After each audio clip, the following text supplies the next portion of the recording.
Hello， 大家好，这里是动物说说说。众所周知，大自然中遵循着物竞天择、适者生存的法则。面对这一法则，很多动物进化出一套保护自己的体质。例如，变色龙会通过周围颜色的变化去改变自身的颜色，这样的伪装技巧在大自然中千姿百态。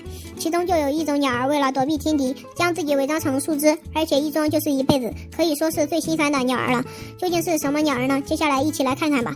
鳞翅鸟善于伪装，被称为动物世界的伪装大师。这种鸟儿长相奇特，嘴裂宽，并且周围没有羽毛，中爪没有像夜莺那样的结缘，腿比较短，但翅和尾长度适中，仿佛恐怖片中的新物种一样。由于它们胆小懦弱，它们从一出生就要学习伪装技巧。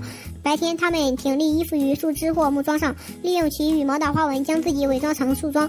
一旦遇到危险，它们便采取冻僵的方式，使它们更加像一截断了的树桩来躲避危险。夜间，它们便做短途飞行来捕捉飞虫，通常栖居于森林或草原。和其他鸟类不一样的是，它们不会筑巢，将蛋直接缠在树桩的分支或顶端。等到鸟儿孵化后，它们的父母便教它们伪装技术。鸟儿长大后便会离开父母，找到与自己羽毛花纹相似的树木来伪装自己，并且不会更换树木，一站便是一辈子。对此大家有什么看法？欢迎在下方留言讨论。